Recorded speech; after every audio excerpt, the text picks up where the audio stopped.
சரி, கூறுகிறேன்.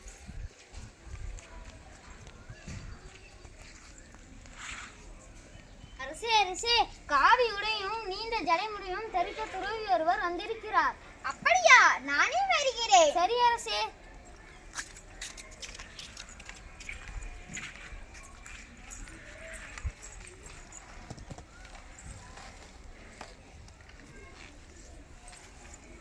வாருங்கள்.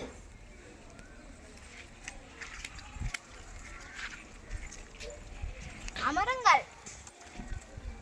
மாமுனியே, தாங்கள் எங்கிருந்து வந்துள்ளீர்கள் என்று சொல்லலாமே. என் பெயர் திருவள்ளுவர் என்று சொல்வார்கள். நான் தமிழ்நாட்டில் உள்ள மயிலாப்பூரில் இருந்து வருகிறேன்.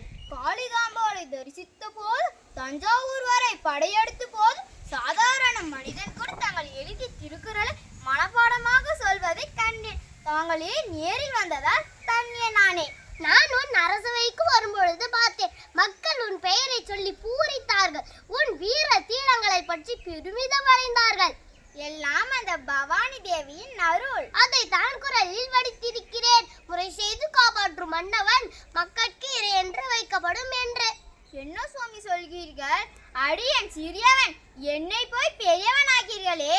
அது உனது அடக்கம். நிலையும் தெரியாது அடங்கினால் தோற்றம் மலையினும் ஆன பெரிது என்று உனது குணத்தை என்னால் பாராட்டாமல் இருக்க முடியவில்லை. தங்களை போன்ற அறிஞர்கள் தானே என்னை வழிநடத்துகிறார்கள். இருக்கலாம். உன் படை தளபதிகள் அழைத்து வந்த இஸ்லாமிய பெண்ணை தாயாக போற்றி திரும்பி எனும் அந்த செய்தியை கேட்கும் போது மகிழ்ச்சியாக இருந்தது.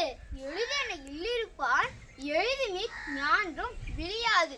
இப்பலி என்ற உள்ளங்களின் குரலை கேட்ட பிறகும் எப்படி நேரி தவற முடியும்? உனது நடவடிக்கை பிற்காலத்தில் உனக்கு காலத்துக்கும் பெருமிதம் சேர்க்கும் நிகழ்வாக அமைய போகிறது. சமர்த்த ராமதாசர் நிறைய திருக்குறளை சொல்லியிருக்கிறார். நானும் மனப்படமாக நிறைய திருக்குறளை சொல்லியிருக்கிறேன்.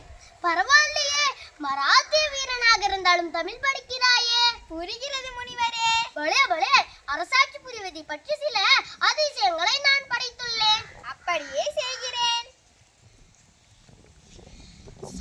சாயந்தாலும் ஆகிவிட்டது.